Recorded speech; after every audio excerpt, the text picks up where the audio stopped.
안녕하세요. 맞춤법TV 오경수 변호사입니다. 잘 지내셨나요? 오늘은 과연 대한민국에 흉악한 범죄가 얼마나 많이 일어나는지 알아보겠습니다.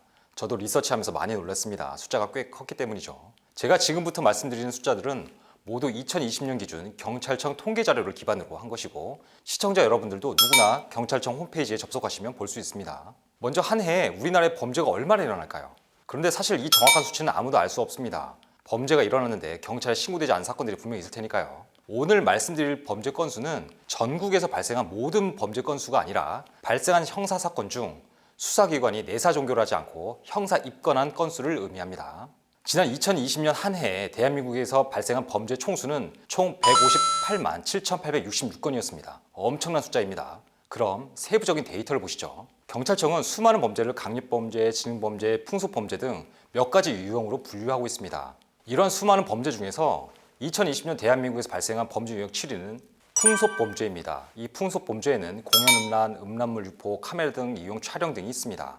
6위는 살인, 강도, 강간, 방화 같은 강력범죄이고, 5위는 부정수표단법 위반, 외국환 거래법 위반, 저작권법 위반 등 특정 경제범죄였습니다.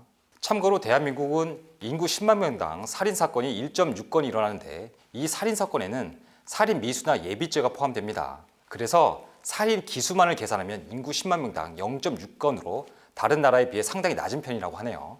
이웃나라 중국이 0.5, 일본이 0.3 수준이라고 합니다. 그런데 놀라운 점은 미국이 인구 10만 명당 6.3건이고요. 러시아가 7.3, 브라질은 무려 20.6입니다. 그런데 문제는 여기가 끝이 아니고 멕시코가 아마 최고가 아닐까 싶은데, 멕시코 과나후아토주의 셀라야라는 도시는 인구 10만 명당 무려 109.38건의 살인 기수 사건이 벌어진다고 합니다. 우리나라의 182배죠. 어떻게 하면 이렇게 되나 싶기도 하고, 무서워서 이런 데서 어떻게 살 수 있을지 상상하기도 어렵네요. 그럼 발생 빈도 4위는 어떤 범죄일까요? 4위는 절도범죄입니다.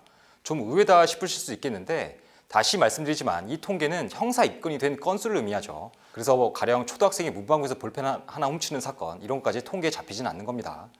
4위 절도범죄는 17만 9,517건이었습니다. 자, 이제부터는 포디움에 올라가는 범죄 유형입니다. 3위는 폭력범죄입니다. 폭행, 협박, 공갈, 상해 이런 범죄들이죠. 이런 폭력범죄로 입건되는 건수는 총 26만 5,768건이었습니다. 그리고 2위는 교통범죄였습니다. 음주운전, 무면허운전, 위험운전, 치사상 이런 것들이죠. 교통범죄는 2020년 한 해에 총 34만 8,725건이었습니다.